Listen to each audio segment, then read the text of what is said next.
He's dead. He's dead.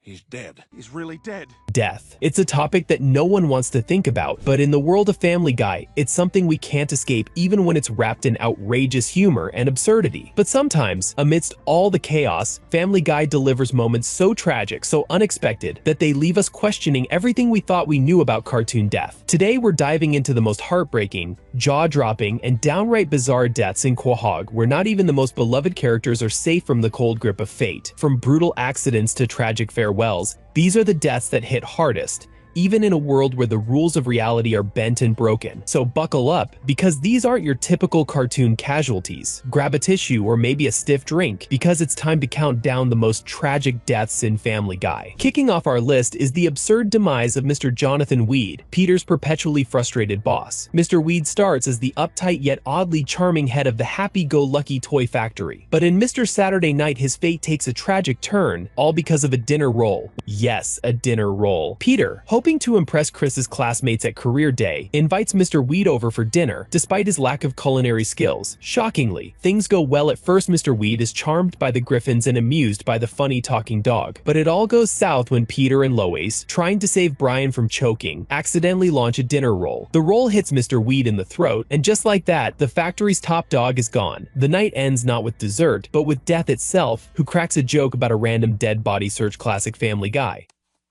He's dead. At Mr. Weed's funeral, Peter, ever the opportunist, uses a mustachioed hand puppet to claim Mr. Weed promised him a promotion, because why not? But Mr. Weed has the last laugh with a posthumous announcement the factory will be replaced by the Happy-Go-Lucky Terminal Disease Institute. Ouch. Tragic? Yes. Hilarious? Absolutely. This absurd death is a perfect example of Family Guy's genius shock humor. And trust me, the deaths on this list only get wilder from here. Stick around, more madness ahead. Next up, we've got a double whammy that feels like a crime against comedy. Vern and Johnny, Family Guy's most unexpectedly delightful duo. Though they didn't have much screen time, they certainly stole the show until Stewie Griffin decided otherwise. In Saving Private Brian, chaos reigns when Chris is approached by an army recruiter. Brian, attempting to protest, drags Stewie along, and somehow they both end up enlisted in boot camp. Enter Vern and Johnny, the oddballs with a jazzy routine that feels ripped from a 1940s variety show. They bring a surreal burst of fun to the harsh boot camp setting. But this is Family Guy, where comedic relief is often short-lived. In a shockingly meta moment, Stewie pulls out a gun and coldly takes them both out. Okay, they're dead, all right?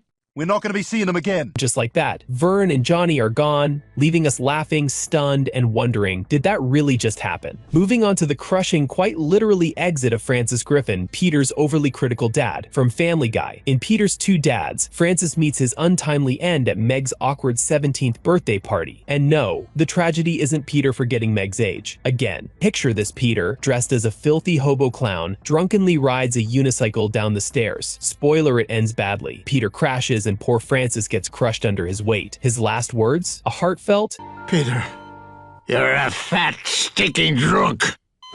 Not exactly Hallmark material, but in classic Family Guy fashion, the family doesn't mourn, they celebrate. Francis gets tossed into the fireplace as kindling while the Griffins roast marshmallows over his remains. Because why not? The emotional chaos continues when Peter learns that Francis wasn't his biological father. Turns out his real dad is Mickey McFinnigan, the town drunk. Peter, Mickey is your real father. So, naturally, Peter challenges him to a drinking contest. But as Brian wisely points out, Francis may not have been Peter's biological father, but he did raise him, shaping the man-child we know today. Francis's death is a perfect example of Family Guy's mix of tragedy, comedy, and absurdity. A reminder that in Quahog, even death comes with a punchline. Family Guy never does subtle, and this one's packed with chaos, irony, and yet Peter screwing things up again. Sliding into the next spot is one of the darkest moments in Family Guy history, the cold-blooded murder of Muriel Goldman in the chilling whodunit, and then there were fewer. It all starts when Peter, of all people, is invited to a swanky dinner party at a remote mansion. The guest list includes Muriel, her husband Mort, and the host James Woods, the Hollywood actor turned born-again Christian. Things take a sharp turn into Clue territory when Quagmire's date, Stephanie, is shot, sparking panic. The exits are blocked, the phones are dead, and partygoers start dropping like flies.